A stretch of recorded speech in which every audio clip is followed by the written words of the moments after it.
안녕하세요. 대식구의 가장인 40대 후반 남자입니다. 저는 저희 아내와 아들, 딸뿐 아니라 처제와 조카, 장모님까지 모두 함께 살고 있어요. 물론 처음부터 제가 처가 식구들과 함께 살았던 건 아닙니다.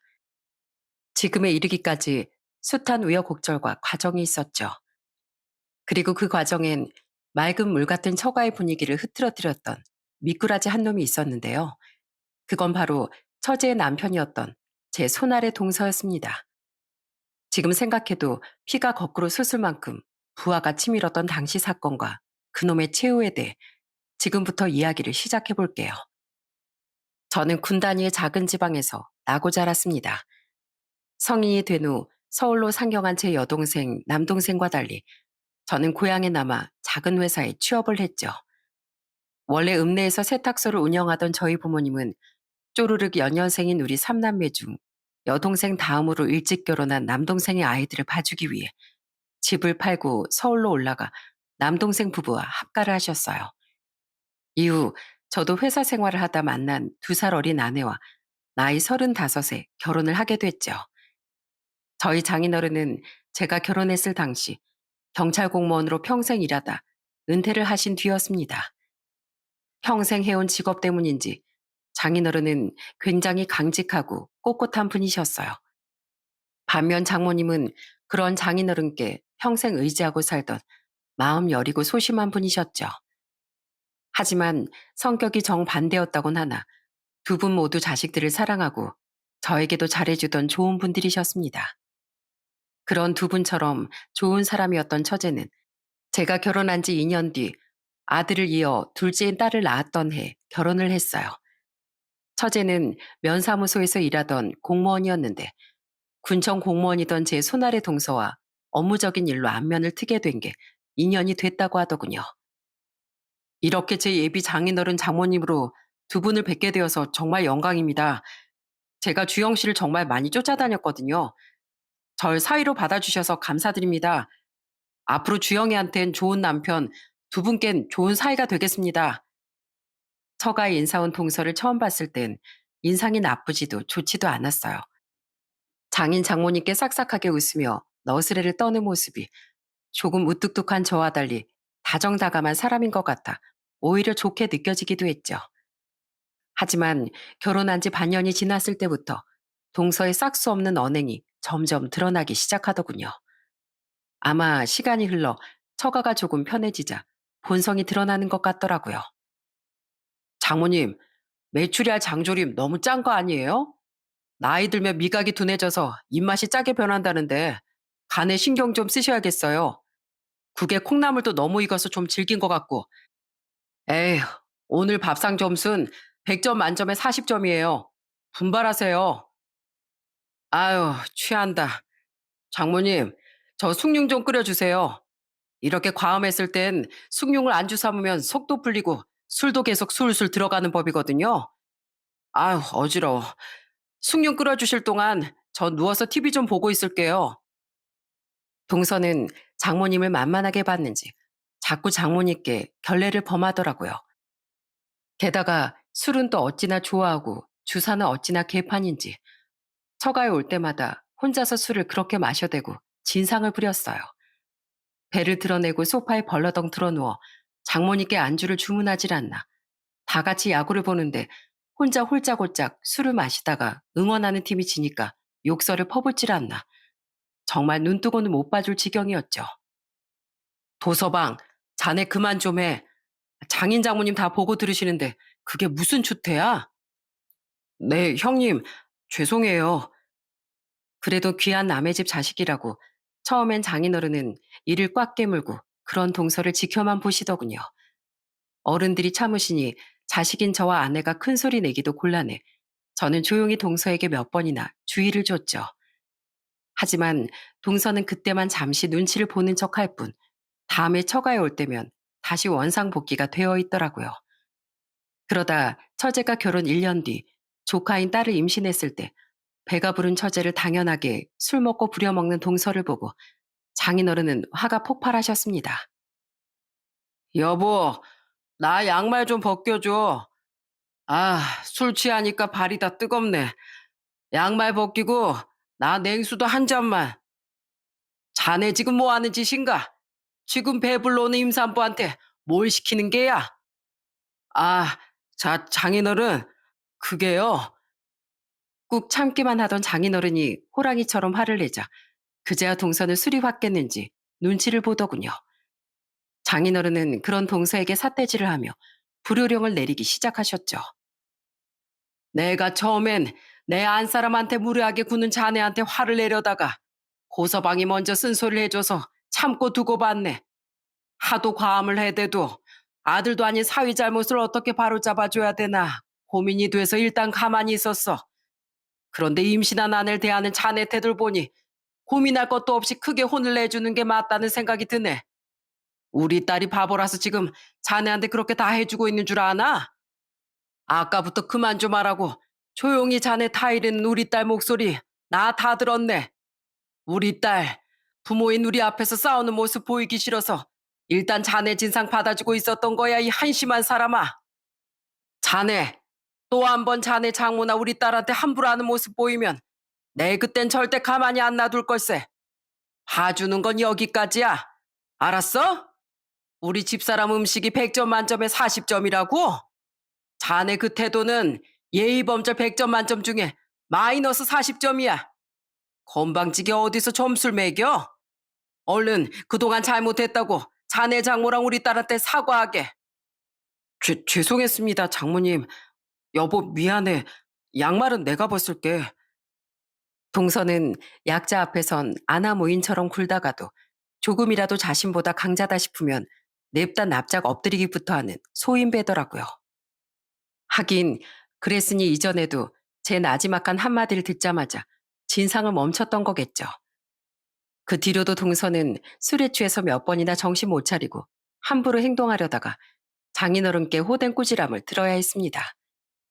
그런 일이 몇 번이나 반복되다 보니 동선 처가에 올 때마다 찌그러진 깡통처럼 길을 못 펴고 구석에 찌그러져 있게 됐죠.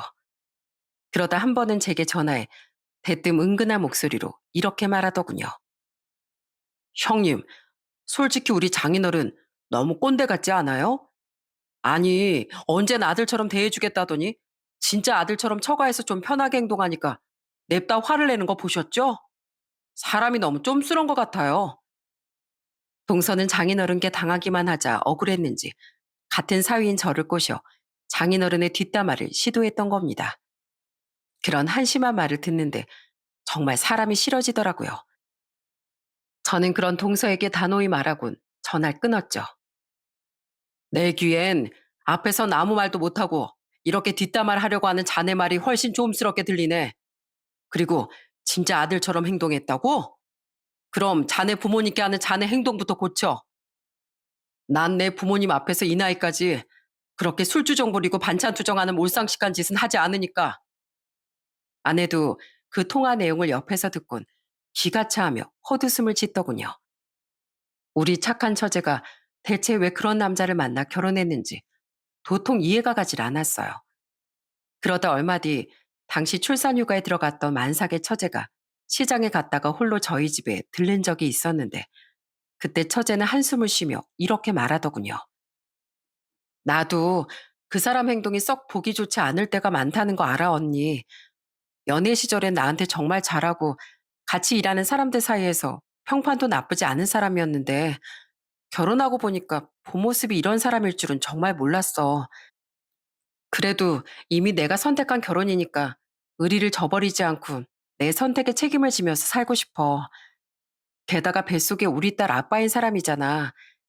친정 갔다가 집에 돌아오면 그동안 박 터지게 싸우긴 했지만 요즘엔 그래도 기세가 꺾였으니까 잘 타이르고 달래서 살아보려고. 부모님께도 또 언니랑 형부한테도 늘 미안해. 동서가 마음에 들지 않았지만 그렇게까지 말하는 처제의 인생에 왈가왈부하는 건 옳지 못하다 싶어 아내도 저도 우선 처제의 인생을 그냥 지켜보기로 했습니다. 그런데 처제가 결혼 2년 뒤 조카를 낳은 지 얼마 안 됐을 무렵 처가엔 큰 불행이 닥쳤어요. 바로 장인어른께서 건강에 이상 신호를 느끼고 병원에서 검사를 받았다가 식도암 3기라는 충격적인 진단을 받게 된 거죠. 이후 장인어른은 다행히 수술을 성공적으로 마치셨지만 얼마 뒤 폐 전이 판정을 받으시더군요. 암이 4기로 진행됐던 거예요. 아빠, 이제 어떡해요? 저 너무 무서워요. 울지 말거라, 미진아. 넌 장여자니. 네가 마음 단단히 먹고 네 엄마랑 동생의 버팀목이 돼줘야지. 아빤 포기 안 한다. 아빠 항암 치료받고 어떻게든 가족을 위해서 꼭 나을 거야. 장인어른은 포기하지 않고 항암 치료를 이어가셨습니다. 항암제 효과가 없어서 다른 항암제로 변경하길 몇 번 반복하면서도 말이죠. 그 과정에서 장모님과 처제, 그나마 가장 굳건했던 저희 아내까지 자꾸만 절망에 빠졌어요. 그리고 끝까지 버티려던 장인어른은 결국 시한부 선고를 받고 투병한 지 약 1년째인 한 달 뒤 세상을 떠나셨습니다. 돌아가시기 며칠 전 장인어른은 제 손을 꼭 붙잡고 간곡히 부탁을 하시더군요. 고서방, 이제 내가 믿을 사람은 자네밖에 없네. 나한텐 이제 시간이 얼마 안 남았어. 부디 너무 약하고 약한 내 아내랑 자네 처제, 그리고 강한 척해도 속은 여린 우리 큰딸 모두 잘 좀 부탁하네. 사위도 자식이라지만 그래도 어찌 보면 피도 안 섞인 자네에게 내 남은 가족을 부탁해서 미안하네. 둘째 사인 내가 도저히 믿음직하지 않아서 못 믿겠어. 나한텐 아들이 없었지만 만약 아들이 있었다면 꼭 자네 같지 않았을까 싶어 항상 자네에게 고마웠었네. 고서방, 내가 하늘에서나마 항상 자네 행복을 빌어줌세. 그러니까 제발 내 아내, 내 딸들 좀 잘 부탁해. 걱정 마세요, 장인어른. 제가 제 아내뿐 아니라 장인어른 대신 장모님도 처제도 꼭 잘 지키면서 살게요. 장인어른은 저에게 남은 가족을 부탁한다는 말만 몇 번이고 계속 반복하셨어요. 특히 평생을 장인어른께 의지하며 살던 장모님에 대한 걱정을 돌아가실 때까지 내려놓지 못하셨죠. 저는 그런 장인어른의 영정사진을 보며 생전에 약속드렸던 것처럼 언제까지고 처가 식구들을 지키겠다고 다짐했어요. 장인어른이 돌아가신 뒤 저는 장인어른과의 약속을 지키려고 장모님을 모시려고 했습니다. 하지만 장모님은 장인어른과 함께 살던 집을 떠나고 싶지 않아 하시더군요. 그럼 저와 아내가 아이들과 처가로 들어가겠다고 하니 장모님은 그것조차도 거절하셨어요. 왜요, 장모님? 장모님 저희 애들도 좋아하시잖아요. 혼자 외롭게 살지 마시고 손주들 재롱 보면서 편하게 사세요. 네? 난 그동안 자네 장인 덕에 충분히 편하고 호강하며 살았네. 그런데 평생을 자네 장인한테 의지만 했다 보니 자네 장인이 없는 지금 난 혼자선 아무것도 못하는 쓸모없는 노인이 된 느낌이야. 그러니 나도 혼자 살면서 이젠 홀로 서는 법을 배우고 싶네. 내 뜻은 확고하니까 자네가 정말 날 위한다면 내 뜻을 존중해 주게나. 그런 장모님의 말씀에 차마 아내도 저도 뜻을 밀어붙일 수가 없었습니다. 결국 우리는 평소보다 자주 장모님 댁을 찾아뵙는 것으로 만족해야 했죠. 그리고 장인어른이 돌아가신 지 1년 뒤 저와 아내는 그동안 모아둔 돈으로 삼겹살 가게를 차리게 됐어요. 아내는 첫째인 아들을 낳으며 진즉 회사를 그만뒀었고 저 혼자 외벌이를 하고 있었습니다. 그런데 워낙 작은 회사였던지라 더 이상 그 회사에서 미래가 보이지 않더라고요. 때마침 맞벌이를 하고 싶어 하던 아내와 상의 후 저는 회사를 그만두고 아내와 함께 자영업을 시작하게 된 거죠. 우린 장모님께도 그 사실을 조심스럽게 알렸는데 그때 장모님은 눈을 반짝이며 이렇게 말씀하시더군요. 삼겹살집이면 손님들 먹을 쌈야채나 고추 같은 거 필요하지 않어? 내가 뒷밭에 상추랑 깻잎, 고추 같은 것들 심어서 키우는 거 알지? 그걸 더 많이 심어서 내가 삼겹살 가게 대줘도 될까? 네? 아, 그럼 저희야 감사하죠. 사 먹는 것보다 훨씬 싱싱하잖아요. 그런데 장모님, 안 힘드시겠어요? 힘들긴. 나도 집에서 할 일도 없는데 소일거리 삼아서 부지런히 움직이고 좋지. 그리고 나도 이렇게나마 자식들에게 쓸모 있는 사람이 되고 싶네. 장모님은 장인어른이 돌아가신 후 스스로에 대한 자존감이 괜히 많이 깎여 계셨던 모양이었어요. 그런 장모님의 말씀이 참 가슴 아프더라고요. 이후 저와 아내는 장모님의 도움을 감사히 받아들였습니다. 대신 절대 돈을 받지 않겠다던 장모님께 가족 사이에도 지킬 건 지켜야 한다며 바득바득 야채값을 셈해서 치러드렸죠. 겸사겸사 야채들을 가지러 거의 매일 출근 전 아침 혹은 퇴근 후 저녁에 처가에 들르게 되어 장모님을 더 자주 찾아뵐 수 있어서 좋았어요. 그렇게 저희 가족도 장모님도 서서히 일상을 다시 찾고 있었지만 그 와중에 딱 하나 마음에 안 드는 사람은 역시나 동서였어요. 동서는 장인어른이 돌아가신 후 자신에게 뭐라고 하던 사람이 사라지자 아주 살판이 난 모양이더군요. 형님, 오랜만에 저랑 시원하게 소맥 말아서 거하게 드시죠? 이제 뭐라고 할 장인어른도 안 계시잖아요. 장모님, 이번에 담그신 겉절이 맛이 영 별로던데요. 하나도 시원하지도 않고 맹탕이기까지 해요. 장모님 요리 실력이 날이 갈수록 퇴보하는 것 같은데요. 동서는 개벌은 남 못 주고 다시 전처럼 술을 찾고 신나게 반찬 투정도 해대려고 했습니다. 하지만 어림없는 소리였죠. 저는 이제 장인어른이 안 계시니 제가 집안의 기강을 잡아야 한다고 생각해 동서를 크게 꾸짖었습니다. 자네, 아직도 정신 못 차렸어? 뭐라고 할 장인어른이 안 계시면 장모님께는 다시 버릇없이 굴어도 되는 거야? 장인어른도 원래 술 즐겨 하셨어. 근데 자네가 매번 진상 부리고 장모님께 함부로 하는 꼬락서니 보고 아주 질려버려서 술을 멀리 하신 거야. 그리고 장모님 음식을 그렇게 일일이 평가할 거면 아예 숟가락 젓가락을 들어 올리지도 마. 주시면 그냥 감사하게 먹을 것이지. 어디서 품평질이야? 장모님은 워낙 천성이 여리고 착한 분이니까 사위인 자네가 해달라고 하면 그냥 부모된 마음으로 해주신 거지만 난 그런 걸 절대 그냥 두고 못 봐. 전에 내가 장인어른 장모님 앞에서 큰 소리 내기 힘들어서 가만히 타일렀더니 내가 만만해 보였나 보지? 분명히 말하는데 난 경우 없는 행동은 장인어른처럼 딱 질색인 사람이야. 처음 듣는 제 호통에 동서는 화들짝 놀라더니 이내 기가 바닥까지 축 처지더군요. 장모님은 멋쩍은 듯 웃으셨고 제 아내는 자기 대신 제가 화를 내주자 더 이상 말은 않고 동서를 못마땅한 듯 째려봤죠. 그리고 그동안 잠잠했던 자기 남편의 철없는 모습을 다시 마주하게 된 처제는 그땐 정말 불같이 화를 내더라고요. 당신, 우리 아빠 안 계시다고 우리 엄마를 무시해? 우리 엄마가 우스워? 당신, 그동안 나랑 집에서 박 터지게 이젠 정말로 안 그런다고 약속한 거 잊었어? 봐주는 것도 한계가 있어.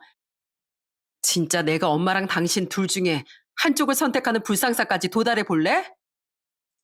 아무리 순하고 착한 사람이라고 한들 자기 부모에게 함부로 대하는 짓을 계속해서 용서할 수 있는 사람이 얼마나 되겠습니까? 처제까지 자신을 잡아먹으려고 들자 찌질한 동서는 입만 삐죽 내밀곤 아무 말도 못하더라고요. 삐졌는지 이후 한마디 말도 없이 밥만 꾸역꾸역 씹어먹더니 맛없다고 투덜대던 장모님의 겉절이를 통째로 들고는 처제와 조카만 남겨둔 채 집으로 돌아가 버렸죠. 당신 맛없다면서 그건 왜 가져가? 갈 거면 당신 몸만 가. 이거 아까 장모님이 우리 주신다고 따로 싸놓으셨던 거야. 싱겁긴 해도 겉절이만한 막걸리 안주가 없단 말이야. 여기선 아무도 술 못 먹게 하니까 집에 가서 혼자 막걸리 마실 거야. 그 모습이 어찌나 찌질하고 한심해 보이던지요. 처제도 그걸 잘 알았는지 우리 앞에서 차마 고개를 못 들더라고요. 그리곤 장모님과 우리에게 연신 죄송하다며 대신 사과를 했죠. 내가 딸 하나를 키우는 건지 다 큰 아들하고 딸까지 둘을 키우는 건지 갈수록 구분이 안 가요. 엄마, 정말 죄송해요. 언니, 형부, 제가 저 인간 어떻게든 철 좀 들게 만들어 볼게요. 동서가 한심했지만 그래도 저렇게 소심하고 겁 많은 놈이니 어디 가서 큰 사고는 못 치겠거니 생각했어요. 하지만 조카가 5살이 되던 해 그놈은 아주 대형 사고를 쳐버리더군요. 어느 날 처제는 아내에게 울며 불며 전화를 걸었습니다. 가게에서 함께 잠시 쉬고 있던 저는 옆에서 통화 내용을 듣고 아내와 함께 기함을 했죠. 언니, 어떡해? 지금 우리 애 아빠 경찰서에 끌려갔다고 연락 왔어. 알고 보니 동서는 공무원 신분으로 한 지역 업체에서 뇌물을 받았다가 누군가의 신고로 덜미를 잡혔다더군요. 그렇게 동서는 뇌물 수수 혐의로 경찰서에 잡혀간 거죠. 정말 그때 집안이 발칵 뒤집혔습니다.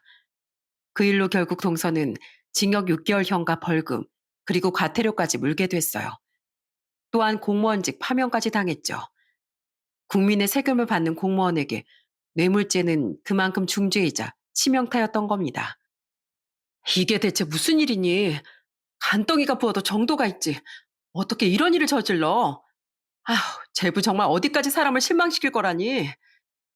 아내와 저는 동서가 교도소에 들어간 후 처제와 조카가 걱정되어 자주 들여다보려고 노력했습니다. 그러던 와중 처제의 눈물 어린 하소연을 듣고 동서가 최근 도박에까지 빠져 처제 몰래 재산을 많이 날렸다는 사실까지 알게 됐죠. 우린 평소에도 여렸던 처제가 무너질까봐 크게 걱정했어요. 그런데 처제는 처음에는 좀 힘들어하는 모습을 보이더니 이내 의연한 태도를 갖추더군요. 예전에 저였으면 어떻게 저런 인간을 만나서 내 인생이 망가졌나 싶어서 많이 우울해하고 힘들어했을 거예요, 형부. 하지만 저한텐 저만 보고 있는 우리 딸이 있잖아요. 전 이제 엄마니까 딸을 위해서라도 저까지 절대 무너질 수 없어요. 형부, 저 이 악물고 정말 열심히 버틸 거예요. 엄마는 강하다더니 저는 그때 처제 안에 숨어있던 장인어른을 닮은 강한 면모를 들여다볼 수 있었습니다. 이후 출소를 한 동서는 이혼 선언을 한 처제와 장모님, 그리고 우리 앞에서까지 정말 싹싹 빌더군요. 난 살면서 당신을 정말 많이 용서해줬어. 그런데 이젠 정직하지 못한 행동으로 우리 딸한테 못난 모습까지 보인 당신하고 나 더는 못 살아. 그러니까 그만 이혼해. 미안해, 여보. 내가 정말 잘못했어. 나 앞으로 도박 끊고 장모님께 버릇 없이도 안 굴고 술도 안 마실게. 나 정말 새 사람 돼서 가족을 위해서만 살게. 난 당신이랑 우리 윤희 없인 절대 못 살아. 장모님, 형님, 처형. 저 정말 앞으로 다른 사람처럼 변할게요. 제발 저 사람 한 번만 설득해서 저한테 기회를 주세요. 엄마, 아빠한테 화내지 마. 아빠 울잖아. 처제는 끝까지 동서에게 단호하게 굴려고 노력하더군요. 하지만 당시 5살 끝물이었던 조카가 영문도 모르고 울음을 터뜨리며 동서를 감싸자 그 모습에 마음이 약해진 것 같더라고요. 처제가 워낙 딸바 보이기도 했고 조카가 딸임에도 불구하고 얼굴이 굉장히 동서를 많이 닮았었거든요. 붕어빵인 부녀가 자신을 쳐다보며 엉엉 울고 있으니 가뜩이나 마음 약한 처제의 결심이 흔들렸던 거죠. 결국 처제는 이게 정말 마지막 기회라며 동서를 용서해 주기로 했습니다. 그때 정말 아내도 저도 처제를 뜯어말리고 싶었지만 장모님과 우리 앞에서 이마까지 마룻바닥에 찧어가며 애원하는 동서의 모습에 사람의 진심을 마지막으로 믿어보고 싶다는 처제의 의견을 존중해 주기로 했죠. 동서가 출소한 지 몇 달 되지 않아 동서 때문에 형편이 너무 어려워진 처제 부부는 장모님 댁으로 들어가 살게 됐습니다. 동서가 좀처럼 취업이 되질 않았고 가뜩이나 빚까지 있던 형편에 집주인이 전세금까지 올려달라고 하자 도리가 없었던 거죠. 천사 같은 장모님은 면목 없어 하는 처제에게 이렇게 위로해 주셨어요. 괜찮어. 오히려 엄만 이렇게라도 너한테 도움이 되어줄 수 있어 기쁘단다. 부담 갖지 말고 분가할 돈 천천히 모으면서 마음 편히 있어. 하지만 저와 아내는 이전 동서의 행동을 떠올리곤 합가를 내심 걱정했습니다. 그래도 어차피 야채를 가지러 거의 매일 아침이나 저녁에 처가에 들렀었기에 자주 처가를 들여다볼 수 있어 안심이었죠. 아, 형님 오셨어요? 제가 장모님 도와서 저기 상추랑 깻잎이랑 고추 잔뜩 따놨어요. 장사하느라 고생 많으시죠? 자네가 장모님을 도와서 저걸 다 땄다고? 고마워. 고생했겠네. 아직 취업 소식은 없고? 노력하곤 있는데 나이도 있다 보니 쉽지가 않네요. 그래도 가족들 위해서 노력해야죠. 면목 없습니다, 형님. 장모님, 냄비 무거워요. 제가 들게요. 이야, 저녁으로 동태탕 하신 거예요? 완전 맛있겠다. 감사해요, 장모님. 그렇게 한동안 지켜보니 동서는 정말 다른 사람인 것처럼 장모님께 잘하고 살더라고요. 장모님을 도와 텃밭도 함께 가꾸고 반찬 투정은커녕 장모님이 해주신 음식은 뭐든 감사하게 먹으며 장모님의 집안일을 돕곤 했죠. 처제도 동서가 정말 많이 변한 것 같다며 우리에게 내심 놀란 듯 말해주더군요. 장모님께 따로 도서방이 불편하게 구는 일이나 행동이 없었냐고 여쭤봐도 장모님은 전혀 그런 일은 없었다며 웃으시더라고요. 때문에 저와 아내는 정말로 동서가 한번 교도소에 다녀오니 새 사람이 되었나 싶었습니다. 비록 아직 취업을 못해 집에서 놀고 있긴 하지만 노력하고 있다고 하니 모두들 크게 걱정하지 않았죠. 하지만 우리 모두 구렁이 같은 동서에게 속고 있었던 거예요. 그 사실을 우린 처제 부부가 장모님 댁에 들어간 지 1년하고 몇 개월쯤 지났을 때 비로소 알게 됐어요. 여보, 아무래도 저녁 장사할 야채가 너무 모자란데? 고추는 하나도 남김없이 뚝 떨어졌어. 오늘 점심 단체 손님도 세 팀이나 있고 유독 손님들이 야채를 많이 찾아서 그런가 보다. 이따가 저녁 장사 전에 장모님 댁에 가서 고추랑 다른 채소들 좀 더 따오자. 그날따라 저녁 장사 시작하기도 전에 고추와 다른 채소들이 떨어져 저와 아내는 처가의 텃밭에 가서 고추와 야채들을 더 따오려고 했습니다. 처가로 출발하기 전 집에 있을 장모님과 동서에게 전화를 해봤지만 아무도 전화를 받지 않더군요. 두 사람 모두 집을 비웠나 싶다가도 어차피 마당 대문은 항상 열려 있으니 텃밭에 가서 얼른 저녁 장사를 할 만큼만 야채를 따오자 싶어서 처가로 향했죠. 그런데 처가 앞에 차를 주차하고 마당으로 들어서려는데 안에서 말소리가 들리더라고요. 장모님하고 도서방 목소리인데? 두 사람 다 집에 있었나 보네.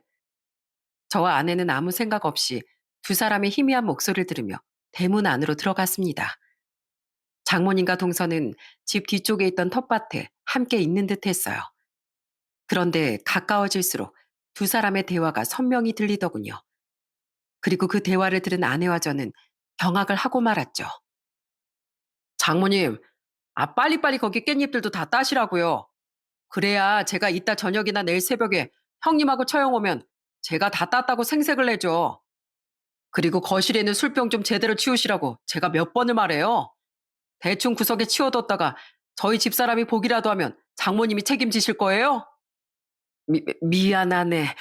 내가 요새 무릎이 좀 안 좋아서 무거워서 멀리 날라둘 수가 있어야지.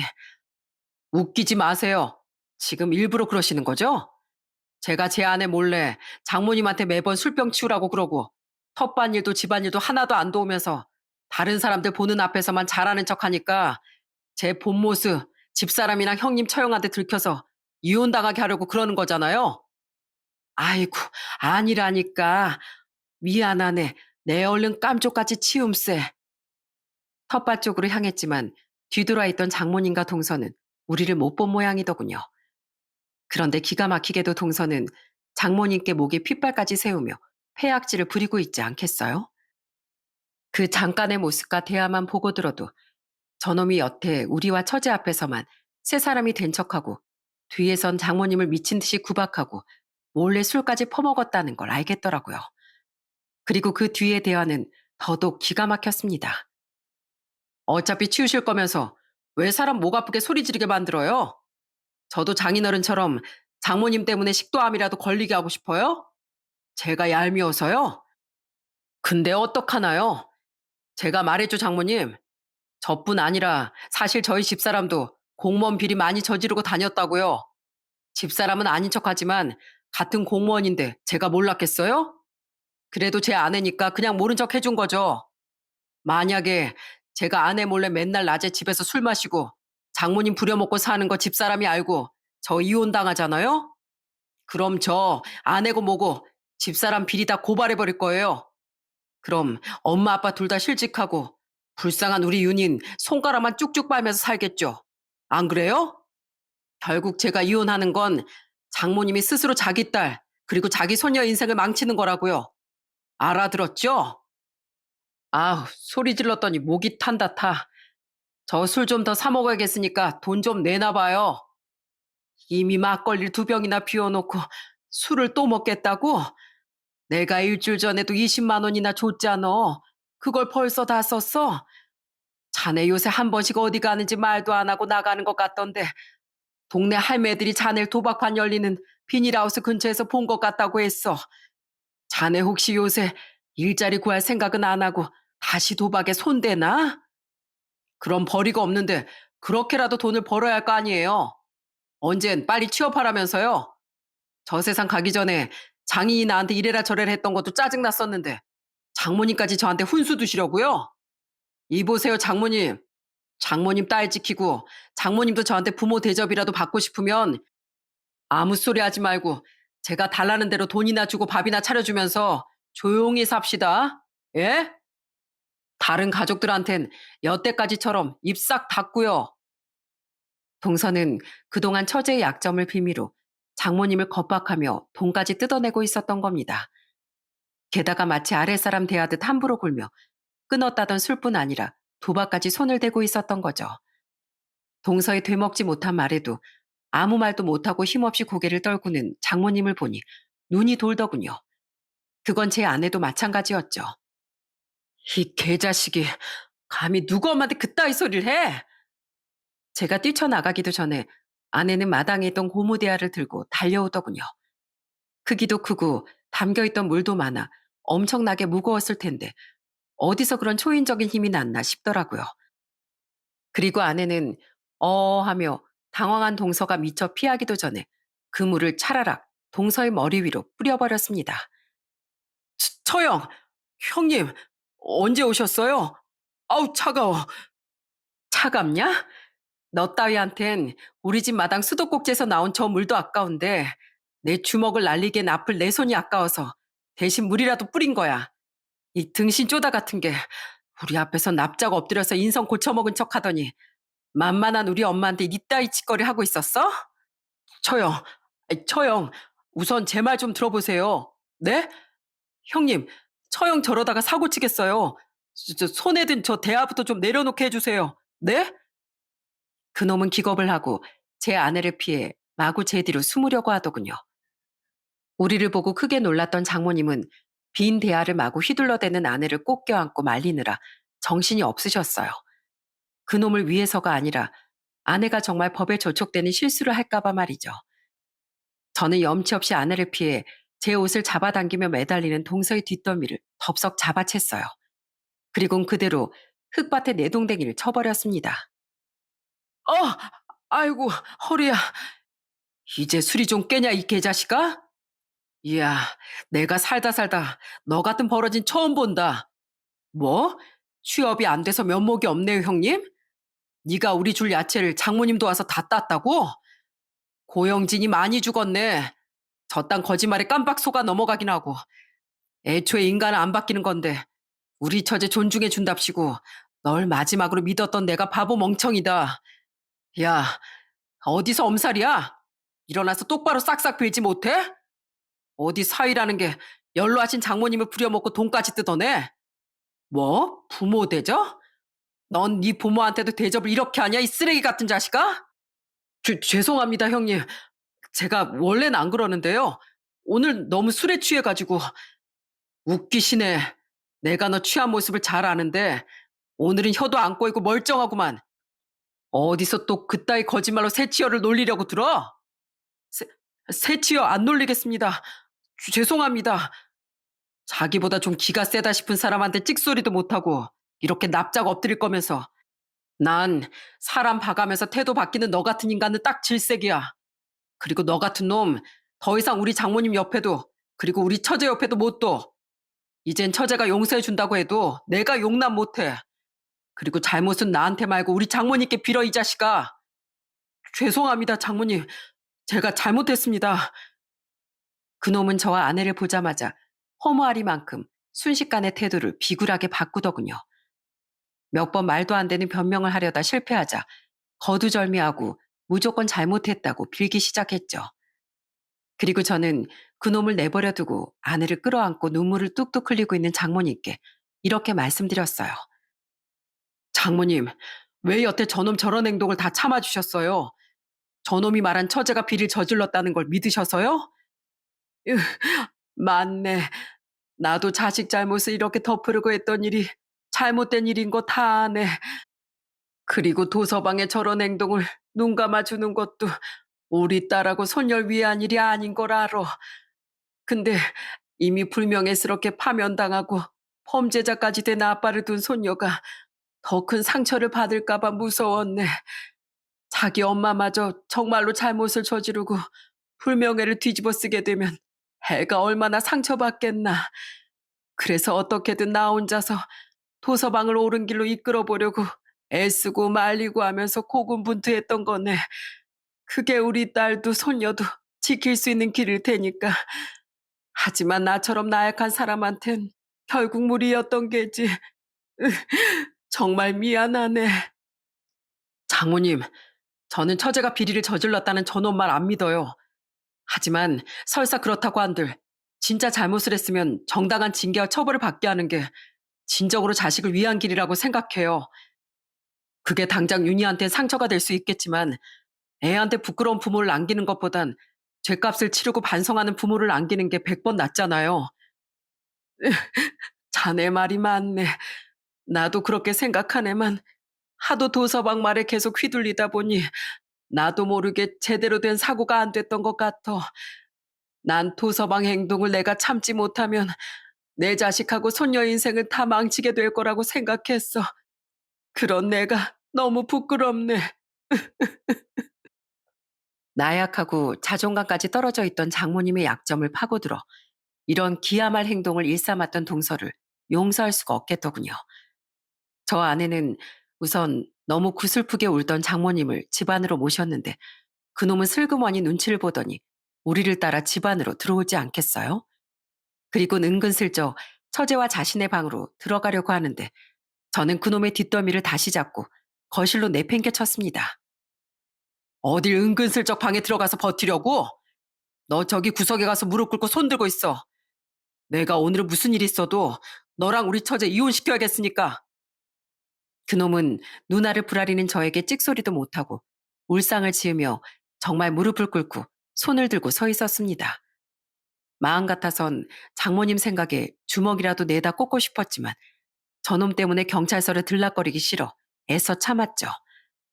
저와 아내는 아이들에게 미안하지만 가게로 오지 말고 집 냉장고에서 반찬을 꺼내 저녁을 챙겨 먹으라고 전화를 걸었어요. 그리곤 저녁 장사고 뭐고 오늘 저놈을 요절내야겠다 싶어 퇴근할 처제를 기다렸습니다. 조금 시간이 지나 6시 반이 넘자 처제는 어린이집에서 조카를 하원시켜서 돌아오더군요. 엄마, 저 왔어요. 당신 왜 그러고 있어? 어머, 언니랑 형부 와 있었네. 이게 다 무슨 일이야? 처제는 집안에 펼쳐진 광경을 보고 깜짝 놀라더군요. 같은 집에 살면서도 아무것도 몰랐던 처제에게까지 화가 나 있던 아내는 사나운 목소리로 그날 일어났던 일을 모두 폭로했어요. 장모님은 거실과 통해 있던 주방 식탁 의자에 앉아 눈물을 흘리고 계셨죠.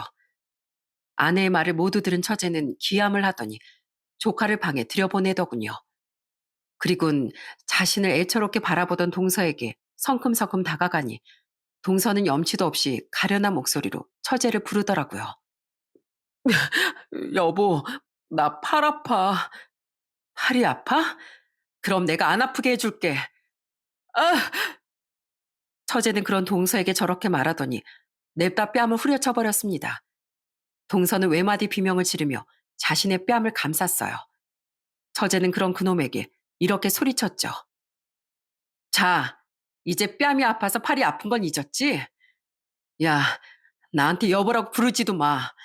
내가 저번에 분명 마지막 기회라고 얘기했지? 그렇게 싹싹 빌었으면 정신을 차렸어야지. 어디 가족들을 전부 기망하면서 우리 엄마한테 그따위 짓을 해. 그리고 비리? 어이가 없어서 진짜.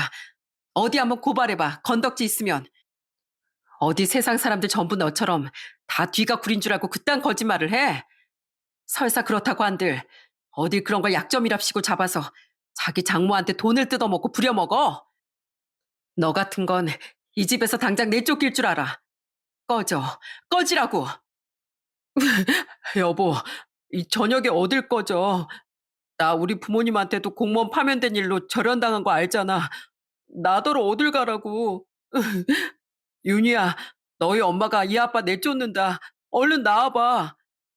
또, 애 앞세워서 내 마음 약해지게 만들 생각은 추호도 하지 마. 이번에 어림도 없어. 애가 어리니까 저번엔 아무것도 몰라서 그랬던 거지. 따지고 보면 당신 얘한테 해준 게 뭐가 있어? 맨날 귀찮다고 애한테 휴대폰 화면만 틀어주면서. 난 당신한테 지나칠 정도로 많은 기회를 줬어. 근데 이번 기회로 확실하게 알았어. 당신은 재활용도 안 될 오염수, 폐기물, 미세 플라스틱 같은 쓰레기라는 걸 말이야. 나 혹시 몰라서 맨날 화장대 서랍에 이혼 서류 준비해 두고 살았거든? 당장 그 이혼 서류에 도장 찍고 우리 부모님 집에서 나가. 여보, 여기서 나가면 난 어디서 뭐 먹고 살라고. 제발 용서해 줘. 어? 장모님, 이 사이 좀 용서해 주세요. 예? 너 좋아하는 도박하면서 열심히 돈 벌고 살면 되겠네. 아, 맞다. 당신 가지고 있는 10원짜리 하나까지 탈탈 다 털어내고 나가. 그거라도 그동안 우리 몰래 엄마한테 뜯어간 돈 갖고 가라고. 정말로 동서는 장모님께 그따위 짓을 하면서도 결말이 이럴 거라고 예상하지 못했던 걸까요? 처제가 짓지도 않은 잘못을 들먹이며 장모님께 한 거짓말이 들키지 않을 거라고 정말 그렇게 생각했을까요? 그만큼 무식했던 건지 술에 뇌가 쩔여져서 판단력이 흐려졌던 건지 모르겠지만 동서는 자기가 한 짓을 생각도 안 하고 끝까지 처제에게 매달리더라고요. 하지만 모든 가족이 합세해서 그놈의 짐까지 현관문 밖으로 던져버리자 그놈은 울상을 짓고 결국 이혼 서류에 도장을 찍을 수밖에 없었어요. 처제는 그런 그놈을 대차게 집 밖으로 내쫓아버렸죠. 엄마, 제가 눈뜬 장님이었어요. 저 때문에 이런 몹쓸 일을 겪게 해드려서 정말 죄송해요. 많이 괴로우셨죠? 전 정말 자식 자격도 없어요. 아니다, 주영아. 다 이 엄마가 너무 나약하고 어리석어서 일어난 일이야. 울지 말거라. 엄마가 오히려 미안하다. 그날 처제와 장모님은 끌어안고 펑펑 울며 서로 자신의 잘못이라고 사과를 했습니다. 아내와 저 또한 장모님께 죄인된 마음으로 흐느낄 수밖에 없었죠. 저는 장인어른께 장모님을 지켜드리겠다고 약속했으면서도 이런 일이 일어나게 한 제 스스로가 미웠습니다. 때문에 그날 저는 장모님의 손을 잡고 간곡하게 설득을 했어요. 장모님, 이제 그만 고집 부리시고 저희랑 함께 살아요. 저희가 이 집으로 들어올게요. 어차피 처제랑 윤희도 여기 들어와서 살고 있으니까 저희가 더 들어온다고 해도 상관없잖아요. 방도 넉넉하고요. 아무래도 어린 저희 아들 제외하면 집에 남잔 저뿐인데 제가 장모님도 처제도 옆에서 지켜줘야 마음이 편할 것 같아요. 장모님, 전 다른 무엇보다 장모님의 여리고 착한 마음을 다른 누군가가 또 휘두르려고 할까봐 걱정돼요. 같이 산다고 해서 장모님이 홀로 서길 못하시는 게 아니에요. 사람은 누구나 부족한 면을 다른 사람에게 기대고 또 자신 또한 다른 사람에게 부족한 부분을 채워주면서 사는 거 아니겠어요? 그게 바로 가족이잖아요. 그러니까 더 이상 이 사위의 진심을 외면하지 말아주세요. 어째 어른인 나보다 고서방 자네가 나보다 배는 현명한 것 같네. 내가 정말 염치 없이 자네에게 기대고 살아도 되겠나? 정말 미안하고 고맙네.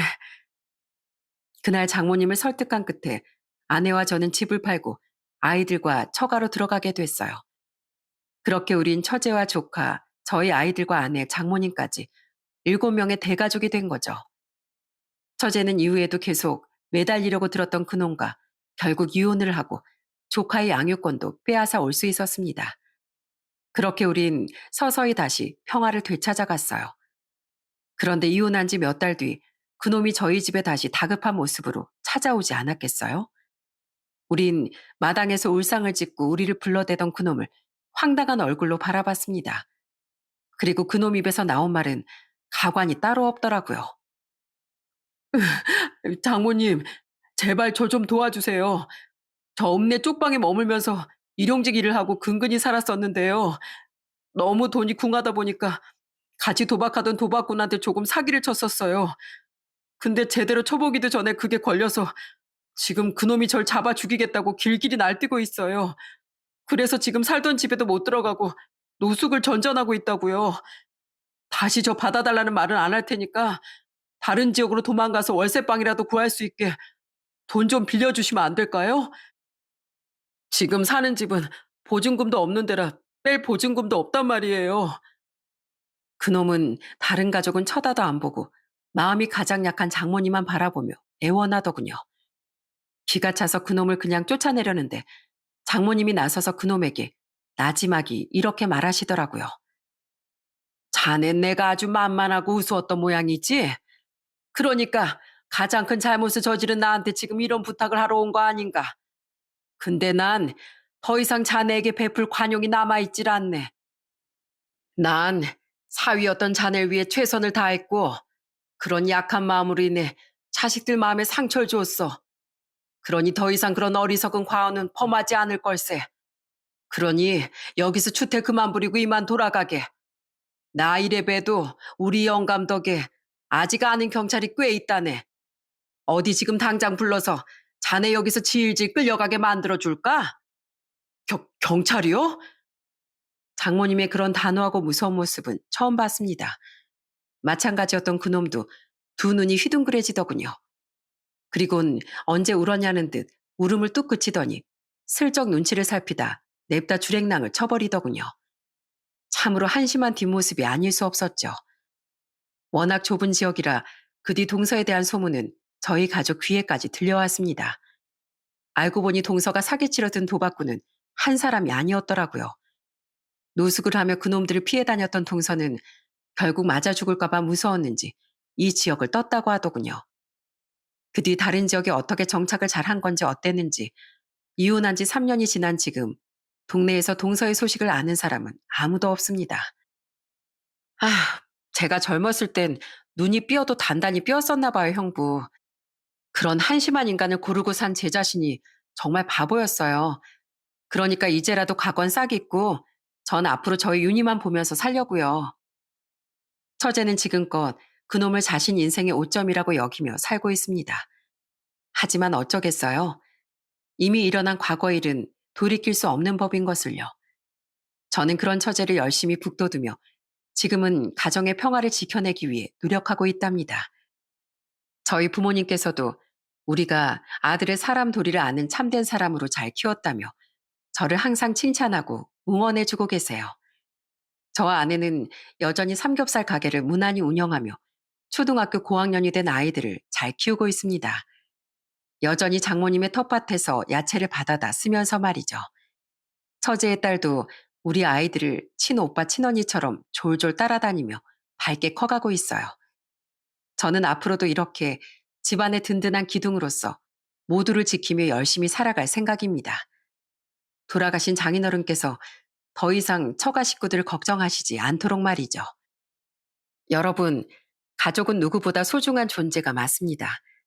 하지만 동서라는 파렴치 않을 겪어보니 세상엔 소중하게 지켜야 할 가족이 있는 반면 모진 마음을 먹고 외면해야 하는 가족도 있는 법이더라고요. 가족을 소중히 여기지 않고 자신의 이기심만 쫓는 사람은 결국 가족에게도 버림받게 된다는 이야기를 저는 제 사연을 통해 말씀드리고 싶었어요. 이제 저희 가족은 아픈 시련을 겪고 다시 행복을 되찾았으니 저희 가족처럼 여러분께서도 진정으로 소중하게 해야 할 가족들과만 함께 따사로운 매일을 보내셨으면 좋겠습니다. 제 사연 끝까지 들어주셔서 감사드려요. 모두들 행복하세요.